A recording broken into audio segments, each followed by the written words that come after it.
My husband kicked me out after winning $5 million, but I took back everything. I never thought my 12-year marriage would end because of a lottery ticket. My name is Sarah Thompson, and at 35, I was working double shifts at Memorial Hospital to keep our household running. Michael had been laid off from his construction job 18 months ago, and finding new work seemed to be at the bottom of his priority list. "Sarah, can you leave some cash before you go?" Michael called from the couch as I rushed to get ready for my night shift. The TV blared in the background, another football game. His feet were propped up on our coffee table, the one we'd bought together when we first got married, back when we were a team. "There's no extra cash this week, Michael. The mortgage was due, and I had to pay for the car repair," I said, pinning my nurse badge to my scrubs. "There's food in the fridge. I made enough casserole to last until tomorrow." He sighed dramatically. "How am I supposed to get by with no money?" The question made my blood boil, but I swallowed my anger. This had become our routine, me working myself to exhaustion while he complained about being broke. I remembered when he used to kiss me goodbye before shifts, when he'd have dinner waiting when I came home late. That man seemed to have disappeared the day his construction company downsized. "Maybe you could check those job listings I printed," I suggested, knowing he wouldn't. The stack of papers had been sitting untouched on the counter for 3 days. Our small house in Springfield wasn't fancy, but it was ours. Or more accurately, it was mine now. I'd made every mortgage payment for the past year and a half. The walls needed fresh paint, and the kitchen faucet had been leaking for months, but home repairs weren't in our budget anymore. I'd taken on extra weekend shifts just to keep the electricity on through winter. My phone buzzed with a text from Nancy, my supervisor. "Can you come in 30 minutes early? We're short-staffed again." I texted back a quick, "Yes," and grabbed my lunch from the refrigerator, just a peanut butter sandwich and an apple. I'd started skipping the hospital cafeteria to save money. "I've got to go. I'm working a double shift today." Michael barely looked up from the TV. "Again, you're never home anymore." I bit my tongue to keep from saying what I was thinking, that someone had to be responsible, that our bills wouldn't pay themselves, that I missed the man who used to be my partner, not my dependent. Instead, I said, "I'll be back tomorrow morning. Please put in some applications while I'm gone." My voice sounded hollow even to my own ears. Hope had worn thin. The hospital was chaotic that night. A multi-car accident had the emergency room overflowing. I moved from patient to patient, checking IVs, administering medications, and offering whatever comfort I could. A young girl had grabbed my hand as I inserted her IV, tears streaming down her face. "It hurts," she'd whispered. I'd stayed with her until she fell asleep, even though 3 other patients were waiting. "You're an angel, Sarah," Mrs. Winters said as I adjusted her pillows. She was recovering from hip surgery and always had a kind word for the staff. "Your husband must be so proud of the work you do." I smiled politely, but said nothing. Michael hadn't shown interest in my work for years. The last time I'd told him about saving a cardiac patient, he'd just nodded and asked if I'd remembered to pick up beer. When I finally returned home the next morning, exhausted and aching, I found Michael asleep on the couch, empty beer cans on the coffee table. The job listings remained untouched. The house smelled stale, like no one had opened a window in days. I picked up the cans quietly, too tired to even feel angry anymore. I checked our joint bank account on my phone, nearly empty again. Then I noticed a charge I didn't recognize. $50 at Lucky's convenience store. $50 that could have gone toward groceries or the water bill. I was too tired to deal with it then, so I crawled into bed without waking him. The sheets were cold, and I curled up on my side, wondering when my marriage had become just another job, another responsibility to carry alone. Little did I know that $50 charge would change everything. 3 days later, I was catching up on laundry when I heard Michael shouting from the living room. "Sarah! Sarah! Get in here now!" I rushed in, heart pounding, thinking something was wrong. Michael was standing in the middle of the room, clutching a piece of paper, his face flushed with excitement. For a moment, he looked like the man I'd fallen in love with, alive, energetic, his eyes bright. "I won," he whispered, then louder. "I won." "Won what?" I asked, confused. "The lottery, $5 million. He thrust the ticket toward me. I matched all the numbers. I stared at the ticket, not quite believing it. The numbers were circled in red pen, matching the winning numbers printed below. My hands started shaking. "Are you sure?" I checked it 3 times. "We're rich, Sarah. No more double shifts for you. No more budget shopping. We can do whatever we want." He picked me up and spun me around, something he hadn't done since our 5th anniversary. I hugged him back, caught up in his excitement. After years of financial struggle, the relief was overwhelming. That night, we celebrated with takeout from our favorite restaurant.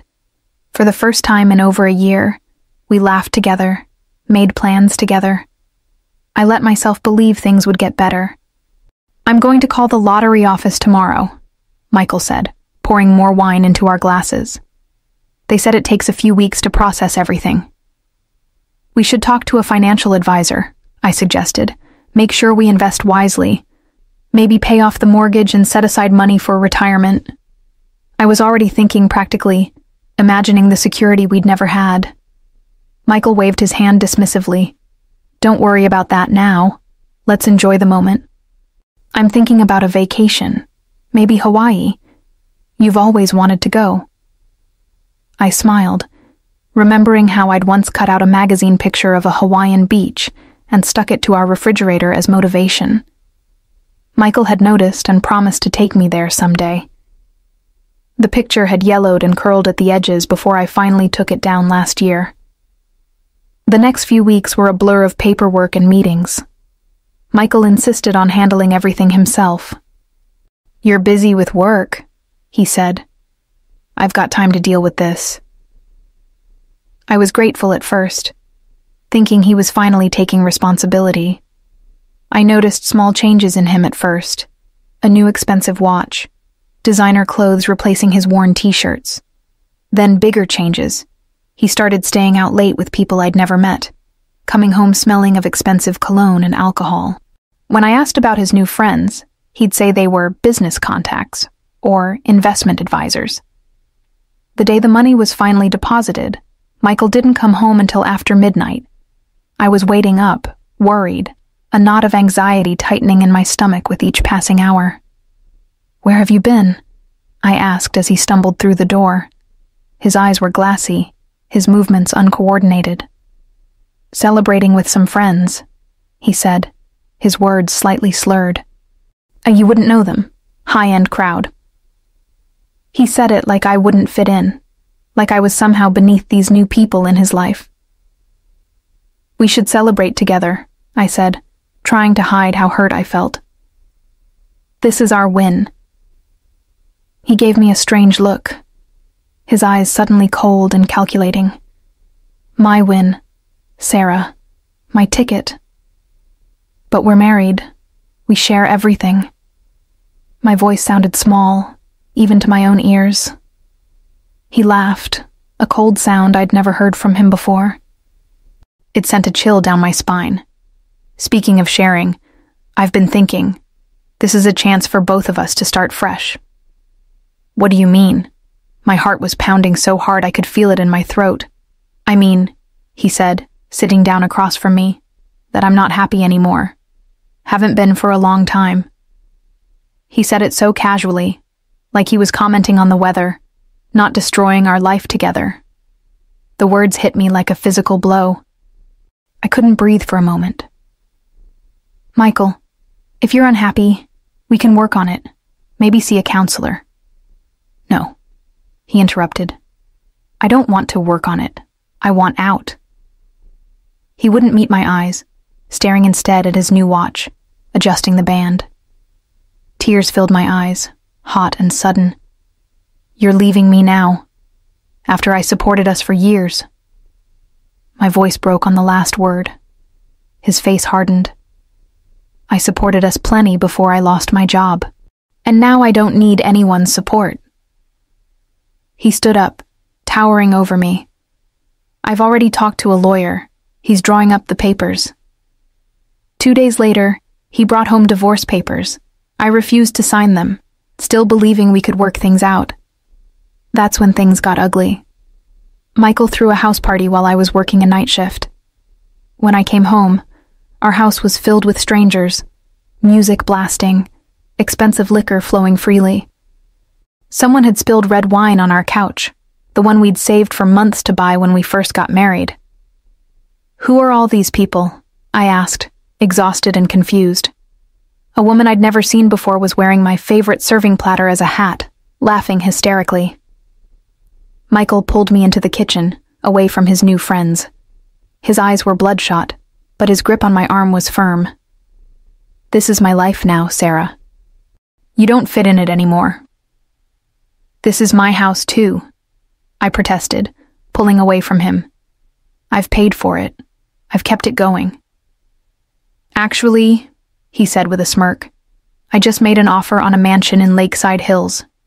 You can keep this place if you want. I don't need it." He said it like he was doing me a favor, like our home meant nothing. The next morning, after his guests had finally left, I was cleaning up the mess when I found a young woman in our kitchen, wearing nothing but Michael's shirt. She couldn't have been more than 25, with long blonde hair and perfect makeup even at 7 a.m. She was drinking coffee from the mug I'd given Michael for our 10th anniversary. "Oh," she said, looking me up and down. "You must be the soon-to-be ex-wife. Michael said you'd be at work." She didn't seem embarrassed at all, just mildly annoyed at my presence. I stood frozen, humiliation burning through me. The woman was using my coffee, standing in my kitchen, wearing my husband's shirt. I felt invisible, replaced, discarded. Michael appeared behind her, putting his hands on her shoulders. "Sarah, this is Amber. Amber, Sarah." He said it so casually, like he was introducing casual acquaintances at a dinner party. "And I think you should both leave," I said, my voice shaking. I gripped the counter to steady myself. Michael laughed. "Actually, I think you should leave. I paid for a hotel room for you. Pack what you need for a few days." "You can't kick me out of my own house," I protested, anger finally breaking through the shock. "Watch me," he said coldly. "Unless you want me to call the police and tell them you're trespassing." Amber smirked behind him, twirling her hair around her finger. She opened our refrigerator and helped herself to a yogurt, one of the few luxuries I still allowed myself. That afternoon, with tears streaming down my face, I packed one suitcase with clothes and essentials. I took the photo albums, my grandmother's locket, and a few keepsakes. Everything else, the furniture we'd chosen together, the dishes we'd received as wedding gifts, the life we'd built, I left behind. As I was leaving, Michael handed me a hotel key card. "I've paid for a week," he said. "That should give you time to figure things out." He wouldn't meet my eyes. I looked at the man I'd loved for 12 years and saw a stranger. His face was the same, but everything else had changed. Or maybe this was who he'd always been, and I just hadn't wanted to see it. "The money changed you," I whispered. He shook his head. "No, Sarah. It just gave me the freedom to be who I really am." Those words echoed in my head as I drove away from the only home I'd known for the past decade, tears blurring my vision so badly I had to pull over twice. The hotel room felt cold and empty. I sat on the edge of the bed, still in shock, wondering how my life had fallen apart so quickly. Just 3 weeks ago, we were a normal couple with normal problems. Now I was essentially homeless, while Michael lived it up with his new girlfriend in our house. My phone buzzed with a text from Michael. "Left your mail at the front desk." I went downstairs and collected a stack of envelopes, bills mostly, and my credit card statement. Back in my room, I opened the statement out of habit, checking for unusual charges. After years of careful budgeting, it was second nature. That's when I saw it again. $50 at Lucky's convenience store, dated exactly 1 week before Michael discovered he'd won. I stared at it, something clicking in my mind. I called the credit card company immediately, pacing the hotel room as I waited on hold. Yes, Mrs. Thompson, that charge was on your card, not your husband's. The representative confirmed after checking the records. It was processed on April 15th at 3:42 p.m. And you're absolutely certain it was my card? My heart was racing. Yes, ma'am. It was the Visa ending in 4832. That's your primary card. I thanked her and hung up, my mind racing. Michael had used my credit card to buy the winning lottery ticket. The $5 million had been purchased with my money. Money I'd earned working double shifts while he sat at home. For the first time since he'd kicked me out, I felt something other than despair. I felt angry. And beneath the anger was something else. Determination. I called my friend Jenny, a nurse from the hospital who'd been texting me daily to check in. Can I stay with you for a while? I need to figure some things out. Of course, she said without hesitation. What's going on? I explained everything as I packed up my suitcase again, from the lottery win to being kicked out to my discovery about the credit card. That snake, Jenny said when I finished. You need a lawyer, Sarah, a good one. I can't afford a good lawyer, I said, the irony not lost on me. My husband was now a millionaire, while I could barely pay my bills. My cousin Diane is a divorce attorney, Jenny said. She specializes in high-conflict cases. Let me call her. Jenny's apartment was small but comfortable. She cleared out her spare room, which she normally used as a home office, and helped me settle in.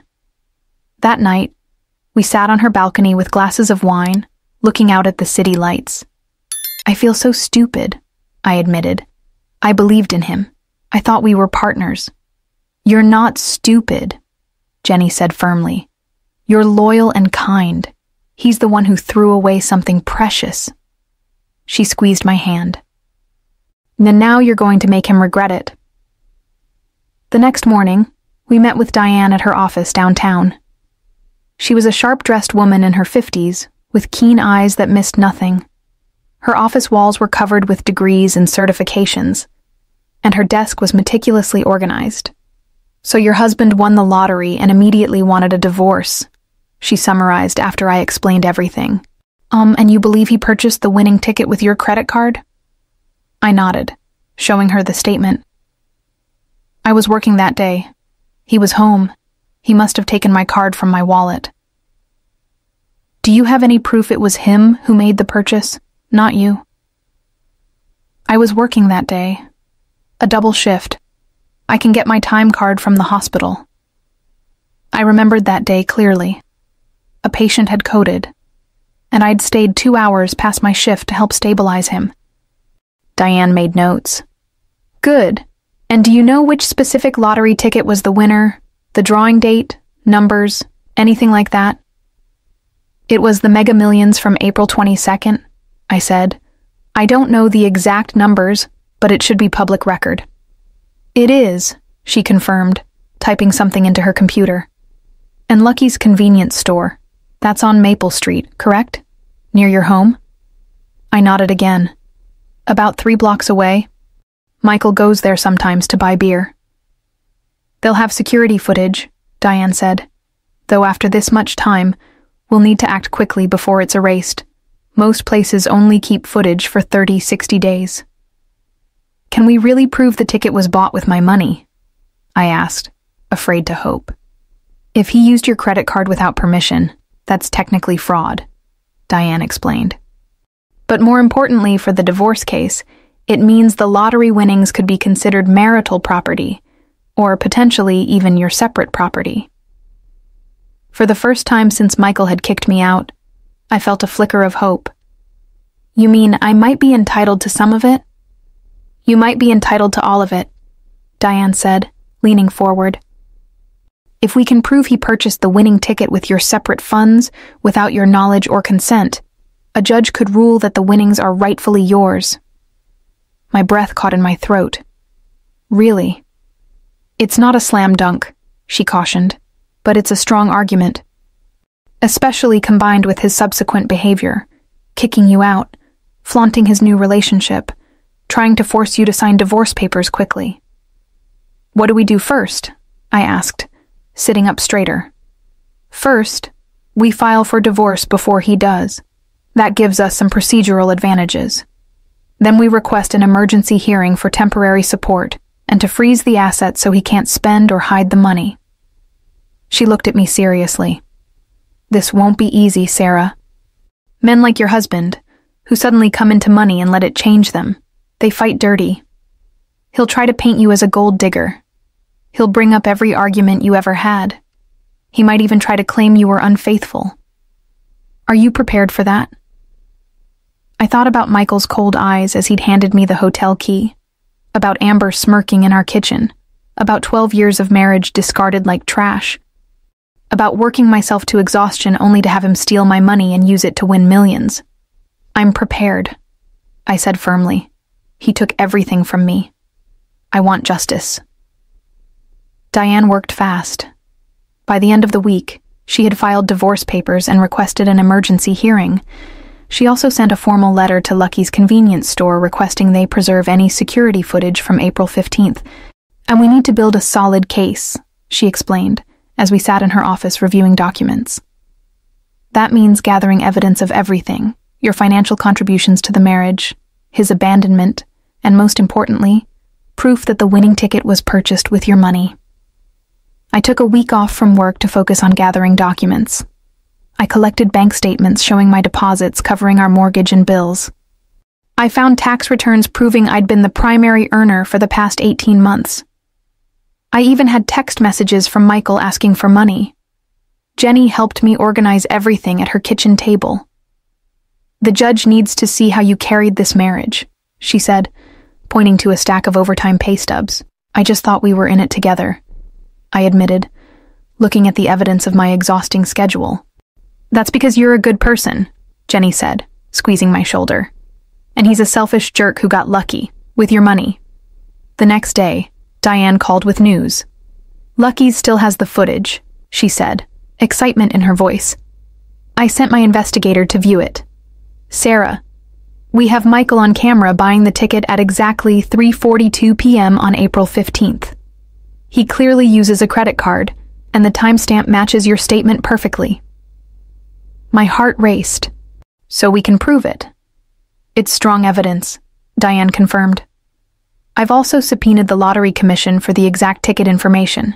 If we can match the serial number of the winning ticket to the one purchased at that exact time, we'll have an airtight case.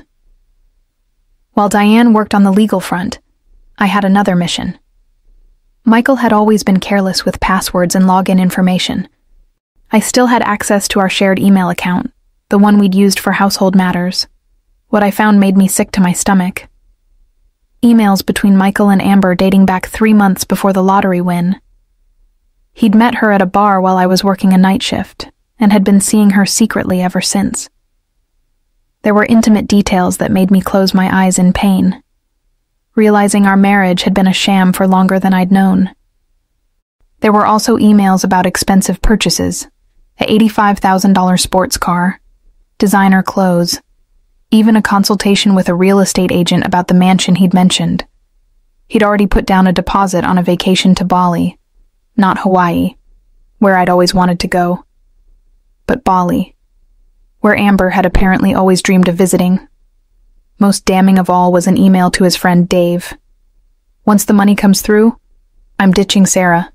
She's been a drag for years. Why share millions with her when I can start fresh with Amber? The lawyer says if I play it right, I can get out cheap. She's so beaten down she'll probably take whatever I offer. Reading those words, I felt something inside me harden. The last lingering feelings I had for Michael, the memories of our early years, the hope that somewhere inside he was still the man I'd married, disappeared completely. I forwarded everything to Diane. "This is excellent," she said when she called me back. "It shows premeditation. He was planning to leave you before the money even arrived. That undermines any claim that you did something to cause the breakdown of the marriage. The emergency hearing was scheduled for the following Monday. The night before, I could barely sleep, my stomach in knots. I kept imagining Michael with his expensive lawyer, laughing at my attempts to claim what was rightfully mine. What if the judge doesn't believe me? I asked Jenny, as we had tea in her living room. What if Michael's lawyer twists everything around? The evidence doesn't lie, she reassured me. And Diane knows what she's doing. She told me she hasn't lost a case like this in 5 years. Michael will have expensive lawyers, I worried, picturing men in $1,000 suits against my single attorney. Money can't change facts, Jenny said firmly. And the fact is, he bought that ticket with your money. The winnings should be yours. I nodded, trying to believe it. After being told for weeks that I deserved nothing, that I should be grateful for a hotel room and whatever settlement Michael decided to offer, it was hard to trust that justice would prevail. The next morning, I dressed carefully in a conservative blue dress and low heels. I wanted to look respectable, but not flashy. Jenny helped me style my hair and even lent me her mother's pearl earrings for good luck. You look like someone who deserves respect, she said, adjusting my collar, like someone who works hard and plays by the rules. Jenny drove me to the courthouse, squeezing my hand before I went inside. Remember who you are, she said. A hard-working, honest person who deserves better than what he did to you. I walked into the courthouse, head held high, ready to fight for what was rightfully mine. As I pushed through the heavy doors, I caught a glimpse of Michael and Amber sitting with a team of lawyers. Michael looked up, his eyes meeting mine for a brief moment. For the first time since this nightmare began, I didn't look away. I stared back, letting him see the determination in my eyes. This wasn't over, not by a long shot. The courtroom fell silent as Judge Harriet Wilson entered. A stern woman in her 60s with silver hair and piercing eyes, she commanded respect without saying a word. Michael sat across the aisle with his legal team, 3 men in expensive suits. Amber wasn't with him today, but her absence didn't comfort me. All rise for the Honorable Judge Wilson, the bailiff announced. Diane squeezed my hand as we stood. Remember, she whispered, let me do the talking unless she addresses you directly. Judge Wilson reviewed the emergency petition, her expression unreadable. This is a request to freeze assets in the Thompson divorce case, she stated. Mrs. Blackwell, please present your argument. Diane stood, confident and poised. Your Honor, we have evidence that Mr. Thompson purchased the winning lottery ticket with funds from Mrs. Thompson's credit card without her knowledge or consent. We're asking the court to freeze these assets until ownership can be properly determined. Michael's lead attorney, a slick man named Harrison, jumped to his feet. Your Honor, these are baseless accusations. My client purchased the ticket with his own money. Mrs.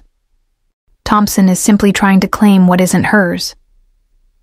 I have evidence, Diane countered, presenting the credit card statement and security footage stills. The timestamp on the purchase matches Mrs. Thompson's credit card statement exactly. Judge Wilson examined the documents carefully. Mr. Harrison, did your client use Mrs. Thompson's credit card to purchase this ticket? Harrison conferred briefly with Michael, who shook his head vehemently. No, Your Honor. Mr. Thompson categorically denies this allegation. Then how do you explain this evidence? Mrs. Thompson often gave my client permission to use her card. This was a routine transaction. I bit my lip to keep from shouting out. It was the first of many lies they would tell. After an hour of arguments, Judge Wilson made her ruling. I find sufficient cause to freeze the lottery winnings pending further investigation. Neither party may access these funds until ownership is determined at trial. Michael's face darkened with rage. As we left the courtroom, he brushed past me, whispering, "You'll regret this, Sarah. I promise you that." The next morning, I woke to a flood of text messages from unknown numbers. "Gold digging bitch," read one. "Leave Michael alone," said another. Someone had posted my phone number and workplace online with a message claiming I was trying to steal my husband's lottery winnings. "It started," Diane said when I called her. "Character assassination. Classic move when they're desperate." "What do we do?" "Document everything. Change your number. And Sarah, be careful. Men like Michael can be dangerous when cornered." That afternoon, the hospital administrator called me into her office. "Sarah, we've received some concerning calls about you." My stomach dropped. "What kind of calls?" "Someone claiming you've been stealing medications. Obviously, we don't believe it, but I wanted to warn you. Michael was trying to destroy my reputation, my career, everything I had left. That night, someone threw a brick through Jenny's living room window with a note. Drop the case." The police officer who responded seemed unimpressed. "Domestic disputes get ugly. Not much we can do unless someone gets hurt. Jenny insisted we stay at a hotel for a few nights. Just until things cool down," she said, helping me pack an overnight bag. As we drove away, I noticed a black SUV following us. It stayed 3 cars behind, turning when we turned. Jenny took evasive action, making random turns until we lost it. "Michael's having you followed," she said, her knuckles white on the steering wheel. "This isn't just about money anymore. He wants to break you." "He already tried that," I replied, a new resolve hardening within me. It didn't work. 6 weeks later, we returned to court for the main hearing. Michael had filed motions to dismiss, delay, and discredit our case. But Judge Wilson had denied them all. Now we would finally present our full evidence. The courtroom was packed. Word had spread about the lottery ticket dispute, and local media had picked up the story. I spotted several reporters in the back row. Michael entered with his legal team, now expanded to 5 attorneys.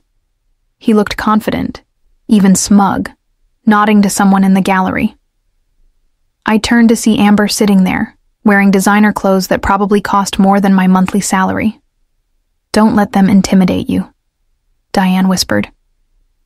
"And they're putting on a show because they're worried." Judge Wilson called the court to order. "This hearing will determine ownership of lottery winnings currently held in escrow. Mrs. Blackwell, you may present your case." Diane methodically laid out our evidence.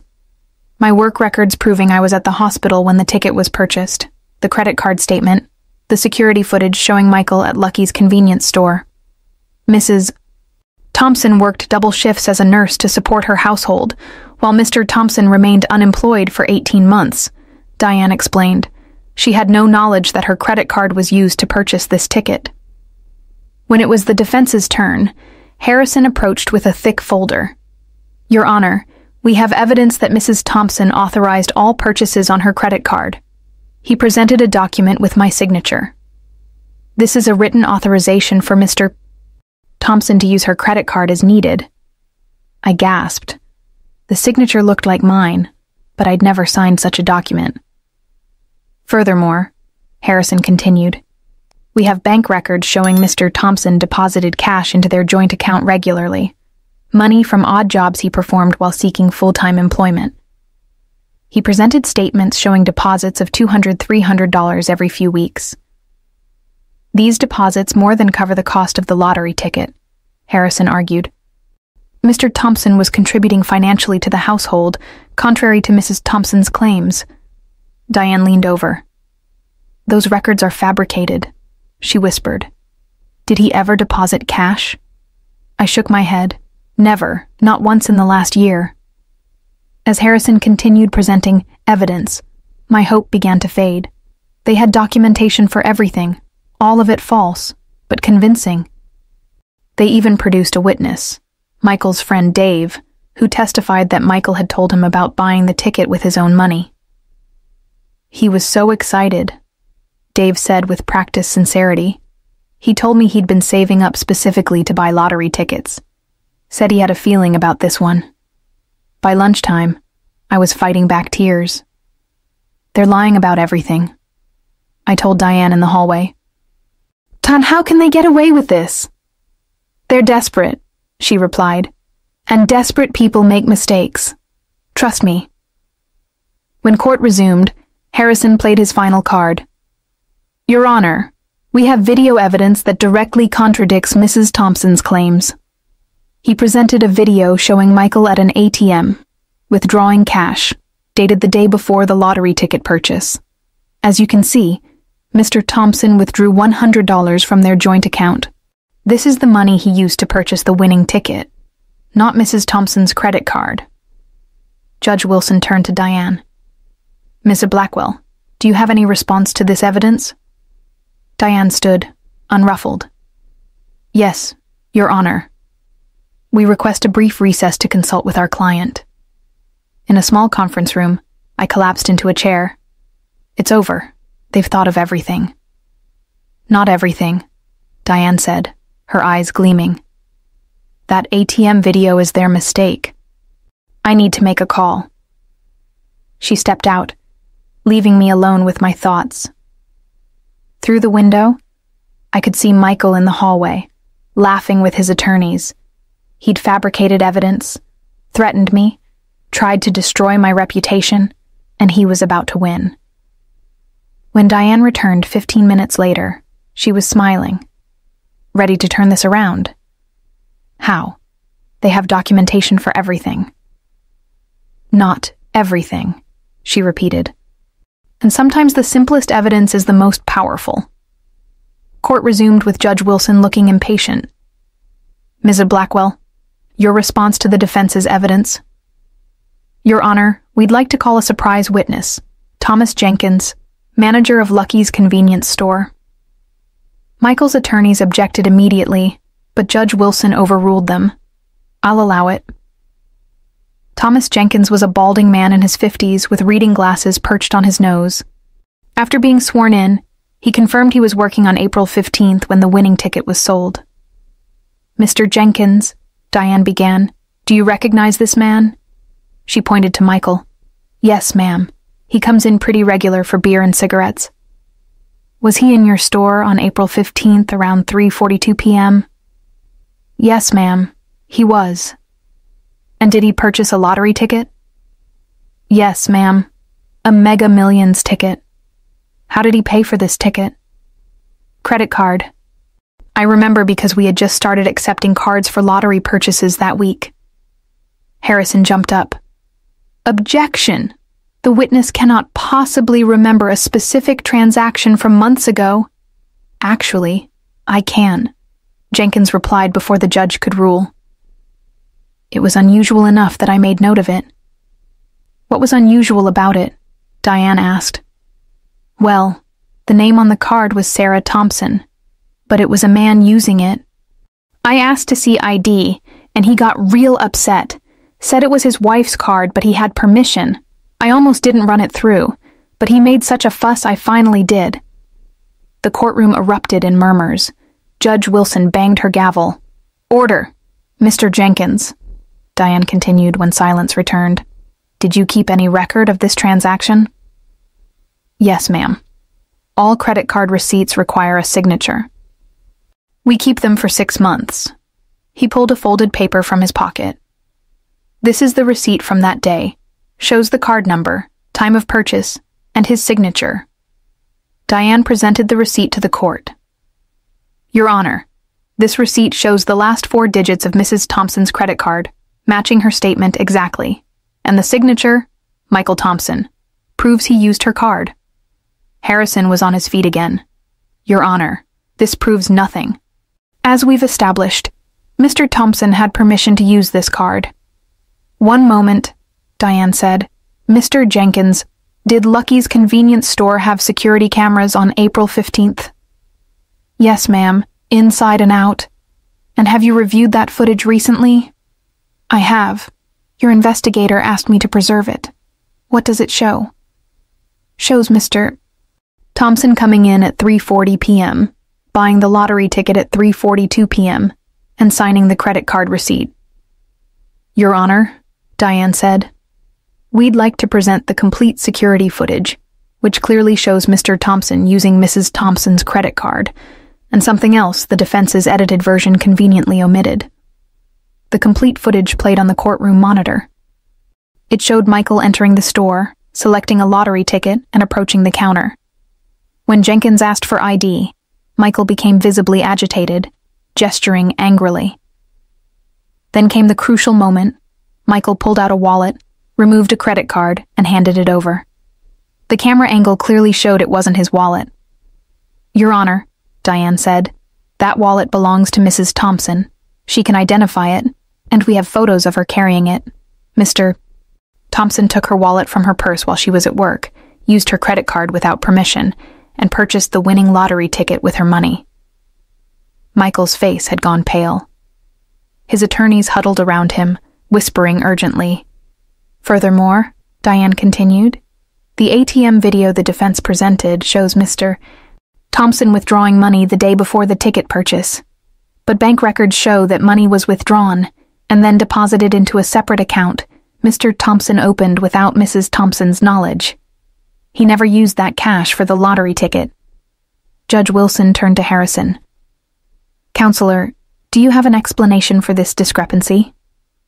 Harrison conferred with Michael, who was now sweating visibly. "Nah, Your Honor. We request a brief recess to consult with our client." "Denied," Judge Wilson said flatly. "Mr. Thompson, please approach the stand." Michael was sworn in, his confidence completely evaporated. "Mr. Thompson," Judge Wilson began, "did you use Mrs. Thompson's credit card to purchase the winning lottery ticket?" Michael glanced at his attorneys, who looked away. "I might have used her card, but we're married. What's hers is mine." "Did you have explicit permission to use her card for lottery tickets?" "Not explicitly, but yes or no, Mr. Thompson." A long pause. "No." "Did you create false documents to present to this court?" Michael's attorney jumped up. "Your Honor, I advise my client not to answer that question." "Sit down, Mr. Harrison," Judge Wilson snapped. "Your client is under oath. Mr. Thompson, I'll ask again. Did you create false documents to present to this court?" Michael looked trapped. "I may have exaggerated some things." "One final question. Did you threaten Mrs. Thompson or attempt to damage her reputation during these proceedings?" Michael's face hardened. "She was trying to take what's mine." "That wasn't the question. Did you threaten her?" "She deserved." "Mr. Thompson." Judge Wilson's voice cracked like a whip. "Answer the question." "Yes," he finally admitted. "But only because she started this whole thing." Judge Wilson had heard enough. "This court will recess for 1 hour while I consider my ruling." As Michael stepped down, our eyes met. For the first time, I saw fear in his... When Judge Wilson returned, her expression was grave. "Having reviewed all evidence presented, I find that Mr. Thompson fraudulently used Mrs. Thompson's credit card without permission to purchase the winning lottery ticket. Furthermore, he presented falsified evidence to this court and engaged in witness tampering and intimidation." She paused, looking directly at Michael. "The lottery winnings of $5 million are hereby awarded in full to Sarah Thompson as her separate property. Additionally, I am referring this case to the district attorney for potential criminal charges of fraud, perjury, and witness intimidation against Michael Thompson." The courtroom erupted. I sat in shock as Diane hugged me. "We did it," she whispered. "It's over." Michael lunged to his feet, face contorted with rage. "This is bullshit. You can't give her everything." "Bailiff," Judge Wilson ordered calmly, "remove Mr. Thompson from my courtroom." As the bailiff approached, Michael pointed at me. "You planned this from the beginning. You'll regret this, Sarah." "Mr. Thompson," Judge Wilson's voice cut through his tirade. "One more word, and I'll hold you in contempt. You've lost your case and potentially your freedom. I suggest you leave quietly while you still can." The fight seemed to drain out of him. As the bailiff escorted him out, I caught a glimpse of Amber slipping away, already distancing herself from Michael's downfall. Outside the courthouse, reporters swarmed us. Diane fielded most questions while I stood in stunned silence.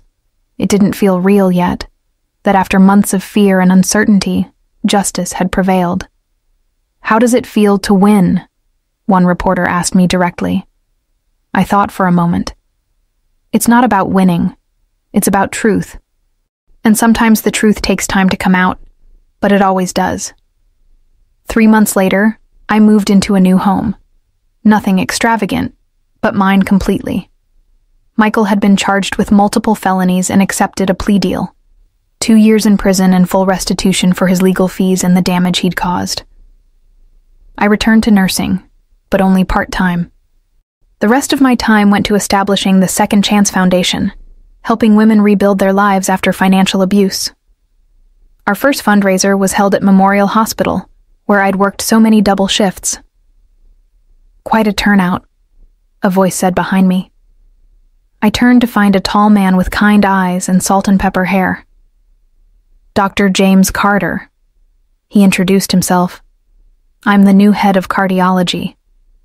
"Sarah Thompson," I replied, shaking his hand. "Though you probably know that already." He smiled. "The woman who took on a fraudster and won. Yes, your reputation precedes you. Not exactly how I planned to become famous. The best things rarely happen according to plan," he said. "I should know. I was supposed to retire last year, but then my wife passed away, and I couldn't bear sitting at home alone." "I'm sorry for your loss," I said sincerely. "Thank you." "She would have admired what you're doing here. Patricia always believed in standing up for what's right, no matter the cost." We talked through the entire event. James was widowed with 2 grown children, dedicated to his patients, and refreshingly honest. When he asked if I'd join him for dinner sometime, I surprised myself by saying yes. 6 months after winning my case, I received a letter from Michael, sent from prison. I almost threw it away unopened, but curiosity won out. "Sarah," it began, "I don't expect forgiveness. I don't deserve it. The money changed me. But the truth is, I was changing long before that. I forgot what mattered. I forgot who stood by me when no one else would. I'm sorry for everything. Not because I got caught, but because I hurt the one person who never deserved it." I folded the letter and put it away. Perhaps someday I'd find it in my heart to forgive him. But that day wasn't today. Today was about moving forward. That evening, James and I walked along the riverfront. "You seem thoughtful," he observed. "Just reflecting on how quickly life can change," I replied. "A year ago, I was working myself to exhaustion to support a husband who didn't appreciate me. Now you're changing lives through your foundation," James finished. "And hopefully enjoying your own life a bit more too." I smiled, watching the sunset paint the sky in brilliant colors. "Yes, I am." "Any regrets?" he asked. I thought about Michael, about the years we'd shared, about the pain and betrayal, but also about where it had led me, to independence, to purpose, to new beginnings. "No," I said finally, "no regrets. Just lessons learned and a future I never could have imagined." James took my hand, and I didn't pull away. Sometimes the greatest victories come after the hardest battles, and sometimes, when someone kicks you out with nothing, you end up taking back everything, including your power to choose a better life. If this story moved you, share it with someone who needs to hear that fighting back is possible. Leave a comment about which moment hit you hardest, and don't forget to subscribe for more stories of courage triumphing over corruption. Your next inspiration is just a click away.